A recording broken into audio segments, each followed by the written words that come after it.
यह उन क्रिकेटरों की सूची है जिन्होंने कम से कम एक दिवसीय अंतर्राष्ट्रीय के लिए भारतीय क्रिकेट टीम की कप्तानी की है। एक दिवसीय अंतर्राष्ट्रीय मैचों में कुल 26 खिलाड़ियों ने भारत की कप्तानी की है, जिनमें से महेंद्र सिंह धोनी 110 जीत के साथ सबसे सफल हैं।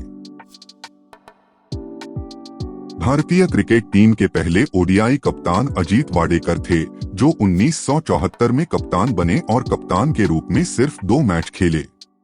वह 1 अप्रैल 1941, 15 अगस्त 2018 एक भारतीय अंतर्राष्ट्रीय क्रिकेटर थे, जो 1966 और 1974 के बीच भारतीय राष्ट्रीय टीम के लिए खेले थे। उन्हें आक्रामक बल्लेबाज के रूप में वर्णित किया गया था। भारतीय क्रिकेट टीम के दूसरे वनडे कप्तान श्रीनिवास वेंकटराघवन थे। एक ऑफ स्पिनर जो सटीक और भेदक दोनों था। वह प्रसिद्ध स्पिन चौकी का सदस्य था, जिसने 1 दशक से भी अधिक समय तक दुनिया भर के बल्लेबाजों को छेड़ा और सताया। वह कोर के लिए एक लड़ाकू था।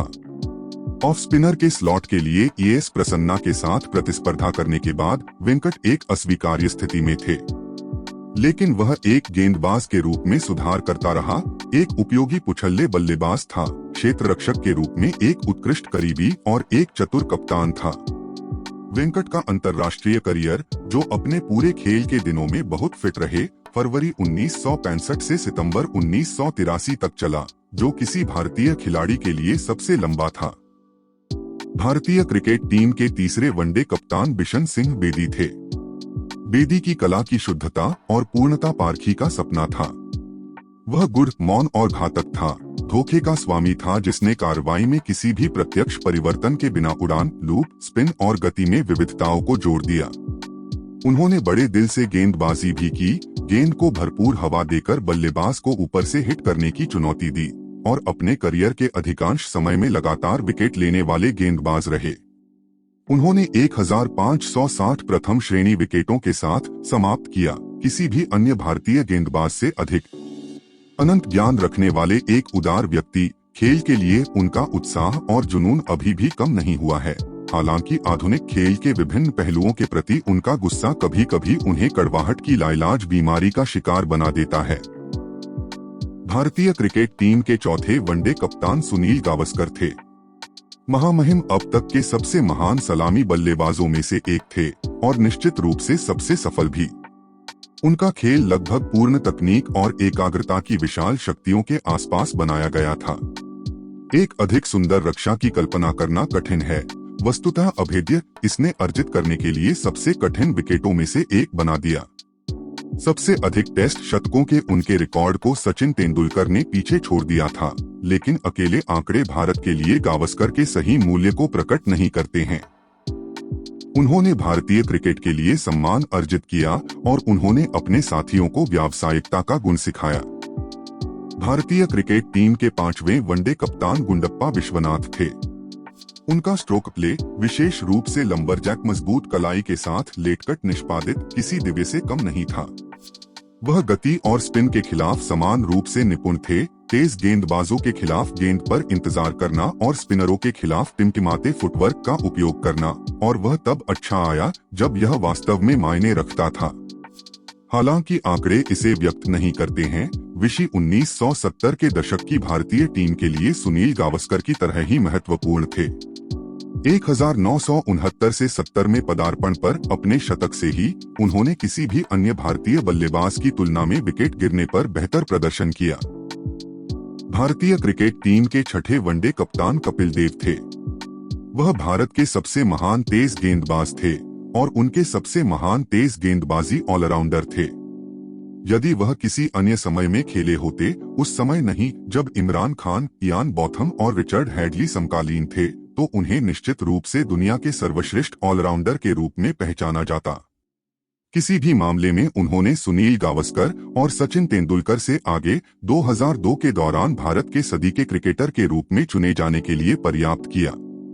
उनका सबसे बड़ा कारनामा भारत को लगभग आनंदपूर्वक और उनके हर फनमौला उदाहरण से 1983 के विश्व कप तक और हैडली से टेस्ट विकेटों का विश्व रिकॉर्ड कुल लेना था। यह मैराथन धावक का दमखम ही था जो अंततः उसे 431 विकेट और केवल 1 गज आगे तक ले गया। भारत के 7वें एक दिवसीय क्रिकेट कप्तान सैयद मुजतबा हुसैन किरमानी थे।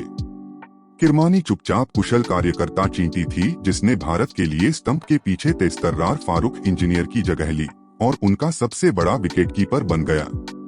शीर्ष पर उनके 12 साल के कार्यकाल में भारत के खेलने के तरीके में एक बड़ा बदलाव देखा गया। किरमानी के करियर का शुरुआती हिस्सा प्रसिद्ध स्पिन चौकड़ी के लिए विकेट कीपिंग में बिताया गया था, जो कभी भी सबसे आसान काम नहीं था। उनके दूर हो जाने के बाद उन्हें कपिल देव की अगुवाई में तेज आक्रमण से निपटने के लिए कुछ कदम पीछे हटना पड़ा। यह एक रक्षक के रूप में किरमानी की महानता का प्रमाण है कि वह दोनों भूमिकाओं को विशिष्टता के साथ निभाने में सक्षम थे। नीचे के क्रम में एक कमजोर बल्लेबाज, उसने 2 टेस्ट शतक बनाए और भारत को कई मौकों पर आउट किया। उन्होंने 1983 के विश्व कप में भारत की जीत में महत्वपूर्ण भूमिका निभाई। स्टंप के पीछे बेदाग होने के अलावा बल्ले से 1 या 2 फलने फूलने में योगदान दिया। भारत के 8वें एक दिवसीय क्रिकेट कप्तान मोहिंदर अमरनाथ भारद्वाज थे। धैर्य, हिम्मत और उत्साह ने अमरनाथ के रोलर कोस्टर करियर को मूर्त रूप दिया, जो 1969 में शुरू हुआ और 2 घटनापूर्ण दशकों तक फैला रहा। वह क्रिकेट के फ्रैंक सिनात्रा थे, वापसी के मास्टर। उन्होंने शॉर्ट पिच तेज गेंदबाजी के खिलाफ अपने करियर की शुरुआत संदिग्ध के रूप में की और इसे गति के बेहतरीन और सबसे बहादुर खिलाड़ियों में से एक के रूप में समाप्त किया। उनका निर्णायक सत्र 1982 से 83 था। 3 साल बाद टीम में वापसी करते हुए उन्होंने वेस्ट इंडीज और पाकिस्तान के खिलाफ 11 दूर टेस्ट मैचों में 1182 रन बनाए, जिसमें 5 शतक शामिल थे। उन्होंने 1983 में भारत के विश्व कप विजेता अभियान के चरमोत्कर्ष पर back to back man of the match पुरस्कारों के साथ सीजन का ताज पहनाया। भारत के 9वें एक दिवसीय क्रिकेट कप्तान रविशंकर जयद्रथ शास्त्री थे। 1 दशक से अधिक समय तक रवि शास्त्री ने भारतीय क्रिकेट के लिए एक कठोर उद्घाटन या मध्य क्रम के बल्लेबाज के रूप में उत्कृष्ट सेवा प्रदान की। एक बाएं हाथ के स्पिनर जो आक्रमण के अभिन्न अंग थे और कुछ कप्तानों के लिए लंबे समय तक डिप्टी रहे। लंबे और अच्छे दिखने वाले और मैच की छवि के साथ शास्त्री उस उम्र में ग्लैमरस थे जब कुछ क्रिकेटर थे। कोई फर्क नहीं पड़ता कि यह उनकी खेल शैली के विपरीत था, जो धूर्त था, धक्का और ठेस के साथ, जहां अन्य अधिक भव्य स्ट्रोक का इस्तेमाल करते थे। गेंद के साथ वह ज्यादातर रक्षात्मक से अधिक नहीं था, एक अच्छी लेंथ पर दूर जा रहा था। एक गहरे विचारक और चतुर रणनीतिकार, उन्होंने भारत को एक टेस्ट में जीत दिलाई जिसकी उन्होंने कप्तानी की 1988 में मद्रास में वेस्ट इंडीज के खिलाफ। दिलीप बलवंत वेंगसरकर भारत के 10वें एक दिवसीय क्रिकेट कप्तान थे। दिलीप वेंगसरकर लंबे और पतले दिलीप वेंगसरकर एक शानदार स्ट्रोक खिलाड़ी थे, लेकिन अपने दिन जो अक्सर होता था, वह सबसे मजबूत हमलों का भी शिकार हो सकते थे। वह कई वर्षों तक भारत के नंबर 3 रहे और उस निर्णायक स्थिति से 1 दशक से अधिक समय तक देश की बल्लेबाजी के भाग्य का मार्गदर्शन किया। 1975 में नागपुर में ईरानी ट्रॉफी मैच में शेष भारत के खिलाफ बंबई के लिए 110 रन बनाने पर एक प्रतिभाशाली किशोर के रूप में वह उभर कर सामने आए। इस प्रक्रिया में बिशन बेदी और इरापल्ली प्रसन्ना का भारी नुकसान हुआ, जो तब अपने चरम पर था। उनकी अपार क्षमता के दम पर उन्हें सीधे भारतीय टीम में शामिल कर लिया गया। भारत के 11वें एक दिवसीय क्रिकेट कप्तान कृष्णमाचारी श्रीकांत थे। अपने समय में भारतीय क्रिकेट के इंडियाना जोन्स, श्रीकांत की बल्लेबाजी शैली मनोरंजक, नवीन और विस्फोटक थी।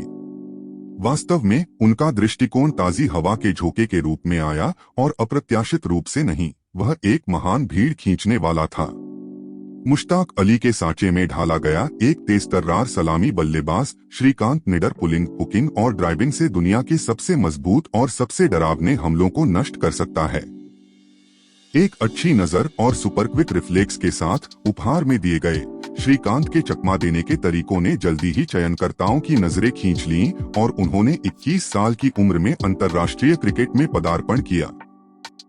भारत के 12वें एक दिवसीय क्रिकेट कप्तान मोहम्मद अजहरुद्दीन थे।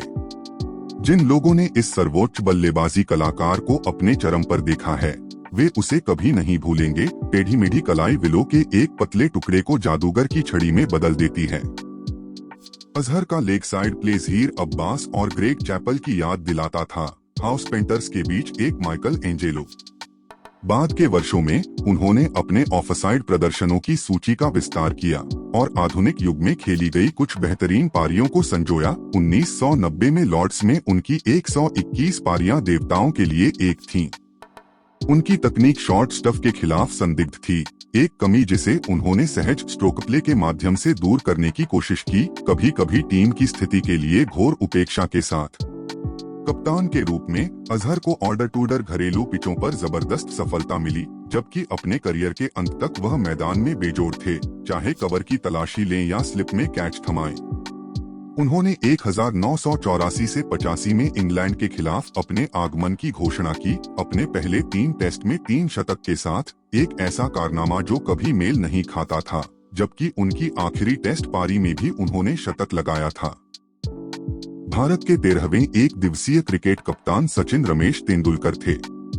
वह अपने समय के सबसे संपूर्ण बल्लेबाज थे, अब तक के सबसे विपुल रन मेकर थे और यकीनन इस खेल के अब तक के सबसे बड़े क्रिकेट आइकन थे। उनकी बल्लेबाजी शुद्धतम सिद्धांतों पर आधारित थी, सही संतुलन, आंदोलन की अर्थव्यवस्था, स्ट्रोक बनाने में सटीकता और वह अमूर्त गुण जो केवल प्रतिभाशाली बल्लेबाजों को दिया जाता है, प्रत्याशा। तेंदुलकर के खेल में कोई स्पष्ट कमजोरी नहीं थी। वह विकेट के चारों ओर दोनों पैरों से रन बना सकता था, अपने खेल को हर स्थिति के अनुरूप ढाल सकता था और दुनिया के सभी हिस्सों में, सभी परिस्थितियों में रन बना सकता था। भारत के 14वें एक दिवसीय क्रिकेट कप्तान अजय सिंह जी जडेजा थे। एक उत्साही बल्लेबाज और मैदान के बाहर एक अदम्य आकर्षण, अजय जडेजा ने अंतर्राष्ट्रीय क्रिकेट में एक संक्रामक जोश के साथ प्रवेश किया जिसने दिल और मैच जीत लिए। जडेजा की स्वाभाविक पुष्टता, विकेटों के बीच ऊर्जावान दौड़, दुस्साहसी बिग हिटिंग और विजी मुस्कान कपिल देव के एक पात्र थे जो बाढ़ से जगमगाते युग के लिए बने थे। मध्य और अंतिम ओवरों में उनकी तेजतर्रार, स्मार्ट बल्लेबाजी ने कई एक दिवसीय मैचों में भारत की राह बदल दी। पाकिस्तान के खिलाफ 1996 के विश्व कप के क्वार्टर फाइनल से अधिक प्रभावशाली कोई नहीं, जब उन्होंने 25 गेंदों पर 45 रन बनाए। भारत के 15वें एक दिवसीय क्रिकेट कप्तान सौरव चंडीदास गांगुली थे। कुछ ने महसूस किया कि वह बाउंसर नहीं खेल सकता, दूसरों ने कसम खाई कि वह ऑफ साइड में भगवान है, कुछ ने उनकी एथलेटिक्स की कमी पर हंसा, दूसरों ने एक पक्ष को प्रेरित करने की उनकी क्षमता पर बहुत गर्व किया। सौरव गांगुली की राय का ध्रुवीकरण करने की क्षमता ने भारतीय क्रिकेट में सबसे आकर्षक नाटकों में से एक को जन्म दिया। फिर भी कोई भी इस बात पर विवाद नहीं कर सकता है कि वह भारत के सबसे सफल टेस्ट कप्तान थे, प्रतिभाशाली लेकिन दिशाहीन व्यक्तियों के समूह से एक विजेता इकाई बनाना और कोई भी उनके सर्वकालिक महान एक दिवसीय बल्लेबाजों में से एक होने के बारे में बहस नहीं कर सकता। एक बल्लेबाज होने के बावजूद जिसने अपने स्ट्रोक प्ले में सर्जिकल सटीकता के साथ अनुग्रह का संयोजन किया। 1996 में लॉर्ड्स में डेब्यू पर एक शानदार शतक से पुनर्जीवित होने से पहले उनका करियर एक ठहराव पर आ गया था। बाद में उस वर्ष उन्हें एक दिवसीय मैचों में शीर्ष क्रम में पदोन्नत किया गया था और सचिन तेंदुलकर के साथ इतिहास में सबसे विनाशकारी सलामी जोड़ियों में से एक का गठन किया। भारत के 16वें एक दिवसीय क्रिकेट कप्तान राहुल शरद द्रविड़ थे। भारत की तरफ उनकी प्रगति उल्कापिंड के बजाय स्थिर और व्यवस्थित हो सकती है, लेकिन वहां एक बार उन्होंने खुद को एक नए उद्दंड भारतीय पक्ष के मोर्चे पर स्थापित किया जो अब घर से दूर आसान नहीं थे। एक रूढ़िवादी तकनीक के साथ सशस्त्र, वह सीमेंट बन गया जिसने नींव को मजबूती से पकड़ रखा था, जबकि फ्लेयर खिलाड़ियों ने खुद को अभिव्यक्त किया। फिर भी एक ऐसे व्यक्ति के लिए जो एक तरफा और एक आयामी के रूप में रूढ़िबद्ध हो गया, जब मूड ने उसे मारा तो वह गेंद को चारों ओर घुमा सकता था। द्रविड़ ने कड़ी मेहनत और एकाग्रता की शक्तियों के साथ अपने एथलेटिक्स की सापेक्ष कमी के लिए मुआवजा दिया, जो लगभग यौगिक थे। भारत के 17वें एक दिवसीय क्रिकेट कप्तान अनिल कुंबले थे। किसी भी गेंदबाज ने भारत को अनिल कुंबले से अधिक टेस्ट मैच नहीं जिताए और शायद इससे कठिन ट्रायल भी नहीं हुआ है। महान लंबे कलाई के स्पिनर बिल ओरेली और उनकी अपनी मूर्ति भगवत चंद्रशेखर की तरह कुंबले ने लेग स्पिनर की लौकिक योयो को भाले के लिए बदल दिया। गेंद हवा में लटकने के बजाय हवा के माध्यम से हैक हो गई और पिच से बाहर आ गई एक गुत्थी।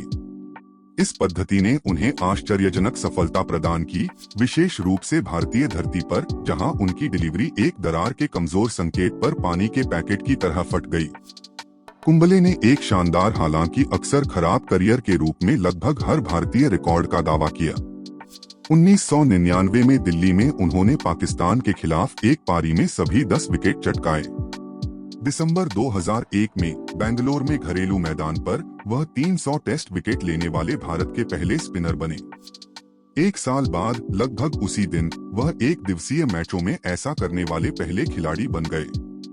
अगस्त 2007 में द ओवल में उन्होंने ग्लेन मैकग्राथ के 563 विकेटों को पार किया और अपनी प्रतिक्रिया और ड्रेसिंग रूम के शुद्ध परमानंद को देखते हुए शायद उनकी सबसे पोषित उपलब्धि थी, एक टेस्ट शतक जो 17 साल और 118 साल का था। आने वाले समय में मेल खाता है। जनवरी 2008 में उन्होंने 600 विकेट की बाधा तोड़ी। भारत के 18वें एक दिवसीय क्रिकेट कप्तान वीरेंद्र सहवाग थे। उन्होंने बाउंड्री हिटिंग के लिए एक अथक खोज और एक प्रतिभा के साथ एक असाधारण करियर का निर्माण किया है। न्यूनतम फुटवर्क लेकिन अधिकतम इरादे के साथ उन्होंने क्रिकेट के इतिहास में किसी की तुलना में तेज गति से टेस्ट रन बनाए हैं। गेंदबाजों को हमेशा एक ऐसे बल्लेबाज के खिलाफ अपने मौके की कल्पना करनी चाहिए जो इतने सारे स्ट्रोक खेलता हो। यह सिर्फ इतना है कि सहवाग उनके खिलाफ अपने अवसरों को और अधिक पसंद करते हैं। नजफगढ़, जहां उनका परिवार एक आटा चक्की चलाता था, के एक तेजतर्रार नौजवान के रूप में सहवाग अपनी पीढ़ी के कई अन्य लोगों की तरह बड़े हुए। सचिन तेंदुलकर बनना चाहते थे। भारत के 19वें एक दिवसीय क्रिकेट कप्तान महेंद्र सिंह धोनी थे। सचिन तेंदुलकर और विराट कोहली को छोड़कर MS धोनी शायद भारत के सबसे लोकप्रिय और निश्चित रूप से सबसे अधिक जांचे जाने वाले क्रिकेटर हैं। वह क्रिकेट के बैकवाटर, झारखंड के खनन राज्य और एक घरेलू बल्लेबाजी और विकेट कीपिंग तकनीक के माध्यम से और कप्तानी की एक शैली के माध्यम से इस मुकाम तक पहुंचे हैं, जो रूढ़िवाद और अपरंपरागत दोनों के उच्च और चढ़ाव को मापता है। धोनी की कप्तानी में भारत ने सभी प्रारूपों में शीर्ष पुरस्कार जीता है। दिसंबर 2009 से शुरू होकर 18 महीनों के लिए टेस्ट रैंकिंग में शीर्ष पर, 2011 में 50 ओवरों का विश्व कप और 2007 में उनकी कप्तानी में विश्व T20। धोनी ने वह सब कर दिखाया जो नए मध्यवर्गीय भारत के साथ सही था। उन्होंने प्रतिष्ठा का सम्मान नहीं किया, लेकिन अपमान भी नहीं किया। उन्होंने सुधार किया, उन्होंने सीखा, लेकिन अपनी बल्लेबाजी शैली के लिए माफी नहीं मांगी, जो कि सबसे सुरुचिपूर्ण नहीं थी। वह एक बहुआयामी ODI बल्लेबाज बन गया, जो संचय कर सकता था, जो पुनर्निर्माण कर सकता था और जो अभी भी बड़े छक्के लगा सकता था। भारत के 20वें एक दिवसीय क्रिकेट कप्तान सुरेश रैना थे। उन्होंने नए जमाने के भारतीय क्रिकेटर का प्रतिनिधित्व किया, एक आक्रमणकारी बाएं हाथ का बल्लेबाज जो बिना किसी दंड के बड़े शॉट्स के लिए जाता था और अपने खेल के शीर्ष पर फलने फूलने के साथ मैदान को साफ करता था। वह सर्कल में एक इलेक्ट्रिक फील्डर भी था। हालांकि यह सब शॉर्ट बॉल के खिलाफ एक अजीब तकनीक के साथ संयमित था, जिसका टेस्ट क्रिकेट में निर्दयता से शोषण किया गया था, और इसका मतलब था कि रैना का टेस्ट करियर कभी भी उन ऊंचाइयों तक नहीं पहुंचा जो उसके सीमित ओवरों के करियर ने किया था। रैना अंडर 19 के स्तर पर शानदार थे। उनके रन स्कोरिंग और दोहरे शतकों का सिलसिला उन्हें भारतीय जूनियर टीम और उससे आगे भारत के रंग में ले गया। भारत में नियमित रूप से अपनी जगह पक्की करने में रैना को 5 साल लग गए, एक सीमित ओवरों के विशेषज्ञ होने से आगे बढ़ते हुए, जिन्होंने 98 एक दिवसीय मैच खेले, जो पहली बार टेस्ट शतक बनाने वाले 12वें भारतीय बने। भारत के 21वें एक दिवसीय क्रिकेट कप्तान गौतम गंभीर थे। वह 2008 और 2011 विश्व कप के बीच खेल में सबसे पूर्ण बल्लेबाजों में से एक थे, तीनों रूपों में सफलतापूर्वक शुरुआत की। वह वीरेंद्र सहवाग की तुलना में अधिक आक्रामक हो सकते थे। बैक टू द वॉल पारी खेली, जिससे राहुल द्रविड़ और VVS लक्ष्मण को गर्व होगा, और कई जोखिम उठाए बिना जमा हुए, ठीक उसी तरह जैसे सचिन तेंदुलकर ने अपने करियर की अंतिम तिमाही में किया था। उस अवधि के दोनों ओर, हालांकि गंभीर की तकनीकी खामियां उनकी अन्य विशेषताओं पर हावी थीं। फिर भी अंतर्राष्ट्रीय क्रिकेट में 10,000 से अधिक रन और विश्व कप फाइनल में 2 महत्वपूर्ण पारियों के साथ कोलकाता नाइट राइडर्स को 2 IPL खिताब दिलाने का उल्लेख नहीं करना गंभीर का भारतीय क्रिकेट में महत्वपूर्ण योगदान था। अपने करियर के पहले 8 वर्षों के लिए वह घरेलू चेक था जिसे अंतर्राष्ट्रीय स्तर पर सम्मानित नहीं किया जाएगा। जबकि रणजी सर्किट पर गेंदबाजों ने उनकी क्षमताओं की कसम खाई थी, 32 मैचों के बाद दिखाने के लिए उनके पास केवल 2 अंतर्राष्ट्रीय शतक थे, जब उन्हें 2007 विश्व कप पार्टी से बाहर रखा गया था। भारत के 22वें एक दिवसीय क्रिकेट कप्तान विराट कोहली थे।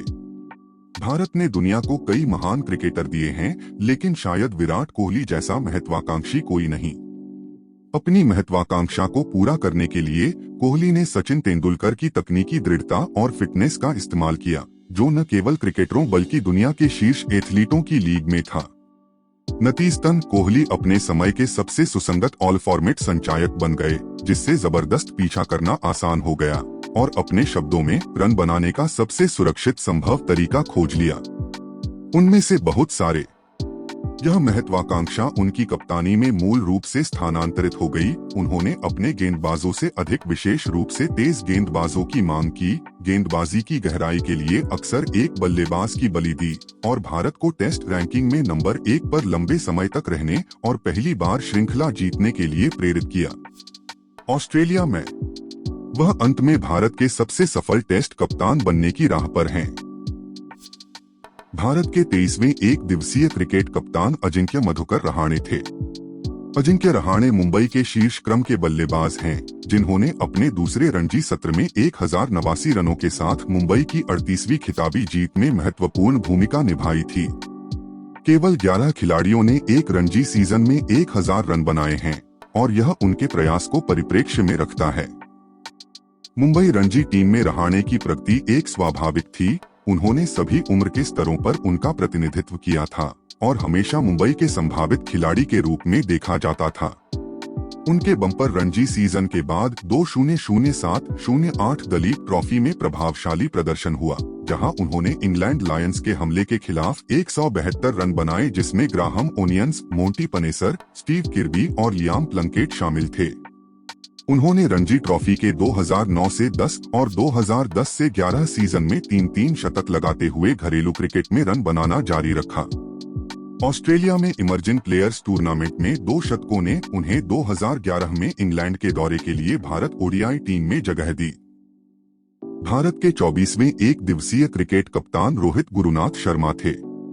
निस्तेज और आसानी से नजर आने वाले रोहित शर्मा के पास किताब के सभी शॉट्स थे, जब वह मुंबई के उपनगरों से 2000 के दशक के महान भारतीय बल्लेबाजों के उत्तराधिकारी के रूप में उभरे थे। रोहित की प्रतिभा आकस्मिक पर्यवेक्षक और प्रशिक्षित आंखों दोनों के लिए स्पष्ट थी। रनों में तब्दील होने की क्षमता के लंबे इंतजार से प्रशंसक निराश थे, हालांकि चयनकर्ता और कप्तान बेहतर जानते हुए भी उनका समर्थन करते रहे। एक समय पर प्रतिभा शब्द रोहित के लिए एक उपनाम था, जो सोशल मीडिया पर उनके लिए एक अपमानजनक उपनाम था। एक बार जब यह सब क्लिक हो गया, हालांकि 2012 के अंत में एक दिवसीय मैचों में बल्लेबाजी को खोलने का कदम एक विशेष मोड़ था, चीजें शानदार ढंग से एक साथ आईं। रोहित ने मौजमस्ती के लिए एक दिवसीय दोहरा शतक बनाया, टूर्नामेंट के पहले 15 संस्करणों में 6 IPL जीते, 2019 एक दिवसीय विश्व कप में 5 शतक बनाए और जब उन्हें आखिरकार 2019 में टेस्ट में ओपनिंग करने का मौका मिला, तो उनकी पहली श्रृंखला में 3 तेज शतक भूमिका में, उनमें से एक डबल। भारत के 25वें एक दिवसीय क्रिकेट कप्तान शिखर धवन थे। उन्होंने सभी पर्यवेक्षकों और ऑस्ट्रेलिया को चौंका दिया जब उन्होंने एक नवोदित खिलाड़ी द्वारा सबसे तेज टेस्ट शतक लगाने का अपना रास्ता बनाया। 2012 से 13 में मोहाली में वह पदार्पण धवन के लिए प्रथम श्रेणी क्रिकेट के अपने 9वें वर्ष में आया था, जब उन्हें लगभग हर किसी ने खारिज कर दिया था, कम से कम इसलिए नहीं कि भारत का सलामी संयोजन उनके टेस्ट इतिहास में सबसे शानदार संयोजन के लिए तय किया गया था। वीरेंद्र सहवाग और गौतम गंभीर। धवन दिल्ली के स्ट्रोक खिलाड़ियों की लंबी कतार में से एक हैं, जो 2000 के दशक में भारतीय बल्लेबाजी की राजधानी बन गया था। वह अपने रुख में सीधा खड़ा होता है, जब वह आगे बढ़ता है तो अपने हाथों से थोड़ा सख्त होता है और कवर ड्राइव के लिए आंशिक होता है, उनके साथ घरेलू क्रिकेट खेलने वालों का कहना है कि वह बेहद आत्मविश्वासी हैं और दिखावे की हद तक हैं। वह अपने हमेशा बदलते रूप और मुड़ी हुई मूंछों के साथ एक तेजतर्रार व्यक्तित्व भी हैं। भारत के 26वें और अंतिम एक दिवसीय क्रिकेट कप्तान कन्नौर लोकेश राहुल थे। एक लंबा, सुरुचिपूर्ण दाएं हाथ का बल्लेबाज जो संकट में विकेट कीपिंग कर सकता है। केएल राहुल भारत की अगली पीढ़ी में सबसे उच्च श्रेणी के सलामी बल्लेबाजों में से एक हैं। राहुल 2010 के अंडर 19 विश्व कप में भारत की टीम का हिस्सा थे और उसी साल बाद में उन्होंने प्रथम श्रेणी में पदार्पण किया। प्रथम श्रेणी के क्रिकेटर के रूप में खुद को स्थापित करने के लिए कुछ समय लेने के बाद उन्होंने 2013 से 14 सीजन में एक सफलता का आनंद लिया, जिसमें 1033 रनों के साथ कर्नाटक की रणजी ट्रॉफी की जीत की नींव रखी, जिसमें 3 शतक, 3 नब्बे और 1 मैनफर्द शामिल थे। फाइनल में मैच का प्रदर्शन। हालांकि लंबे प्रारूप में उनकी तकनीक और अनुप्रयोग ने भारतीय क्रिकेट के कुछ सबसे सम्मानित नामों को प्रभावित किया है। इनमें राहुल द्रविड़ भी शामिल हैं, जिनके साथ राहुल न केवल एक नाम साझा करते हैं बल्कि एक मजबूत संबंध भी रखते हैं। नियमित रूप से तकनीकी और मानसिक सलाह के लिए उनसे संपर्क करते हैं।